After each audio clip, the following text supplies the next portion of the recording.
হুজুর সাল্লাল্লাহু আলাইহি ওয়াসাল্লাম হযরত ওমরকে শান্ত করলেন, ওই কথা বলেন, ওমর তোমার বলা উচিত ছিল আমাকে, ইয়া রাসূলুল্লাহ এর পাওনাকে মেটাবার ব্যবস্থা করুন এ পাওনাদার, আর ওকে বলো এই যে হ্যাঁ তাগাদা তুমি করো কিন্তু আহসান তরিকায় করো, উত্তম তরিকায় করো। যাও আমার ফলানা জায়গাতে খেজুর এসেছে আমাদের জন্য, খুব ভালো জাতের খেজুর, এই খেজুরকে ওর পয়সার পরিমাণ খেজুর ওকে দিয়ে দাও, ও 20 সা পরিমাণ খেজুর, আড়াই কিলোর মতো এরকম ওজন, 2.5 সের বা 2.5 কিলো, ওলামায়ে কেরাম বলেন 1 সা হয়, 20 সা খেজুর ওকে বেশি দিয়ে দাও। শোনা গিয়ে বললেন, খেজুর আমার লাগবে না ওমর, আমি নবুয়তের আলামত দেখতে এসেছিলাম, যে নবী যে ইনি সত্যিই কি নবী, সব আলামত আমি দেখে নিয়েছিলাম, একটা লক্ষণ আমার দেখতে বাকি ছিল, যে নবীকে যখন কোন মানুষ জাহেলিয়তপূর্ণ ও অজ্ঞতাপূর্ণ আচরণ তার সঙ্গে করে, তো নবীর ধৈর্য উত্তরোত্তর বৃদ্ধি পেতেই থাকে। ধৈর্য দেখায়, আমি দেখে নিয়েছি, আমি কলেমা পড়ব। মৌলানা সাহেব বলেন, এহসান যে করেছে তার সঙ্গে যদি এহসান করা হয় তো উম্মতের ভিতরে ফিরকা তৈরি হবে, ফিরকা ফারাক।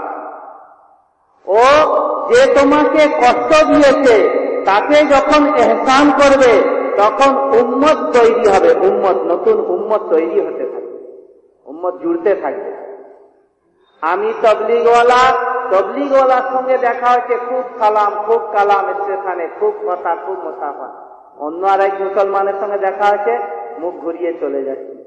আমরা তালিমে বসি, আমরা মাসওয়ারায় বসি, আমরা গশত করি, আমরা মেহনত করি, মসজিদের ওই মুসল্লিরা আমাদের সঙ্গে বসে না, ওরা অন্য আমরা অন্য, আমাদের শোনে না, আমরা ওদের শুনবো না, ওরা আমার মতের নয়, এ আমার মতের আমি এর মতের, ও আমার মতের নয় আমি ওর মতের নয়। দোস্ত বুজুর্গ, এতে ফিরকা তৈরি হয়, ফিরকা ফারাক।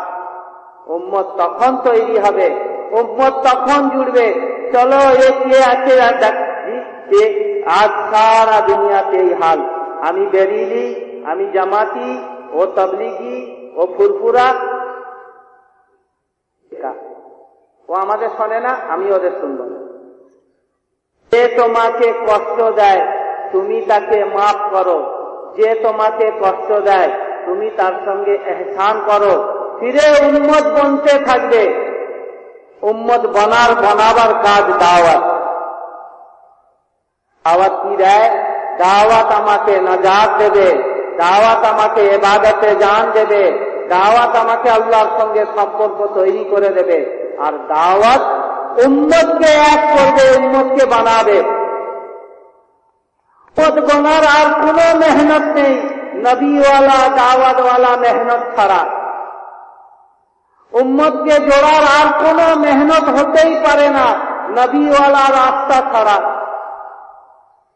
হযরত সাইবা বলে একজন ছিলেন, মুসলমান হননি, হুজুর সাল্লাল্লাহু আলাইহি সাল্লাম হিজরত করে চলে যাচ্ছেন, বড় আরমান নিয়ে এসেছেন যে শেষ দেখা দেখে যাই কাবাকে, আর কোনদিন যেতে পারবো, দেখা হবে কি না হবে কাবা, চলো কবে আসবো না আসবো।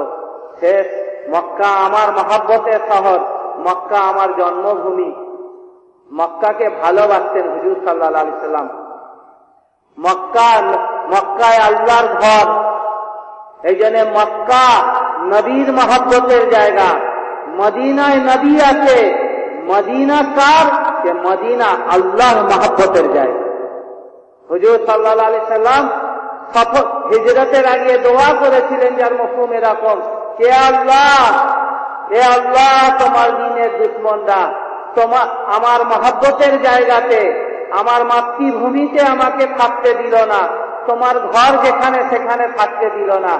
এ আল্লাহ আমার মহব্বতের জায়গা থেকে আমাকে চলে যেতে হচ্ছে, এই আল্লাহ আপনি আমাকে ওখানে নিয়ে চলুন যেটা আপনার মহব্বতের জায়গা।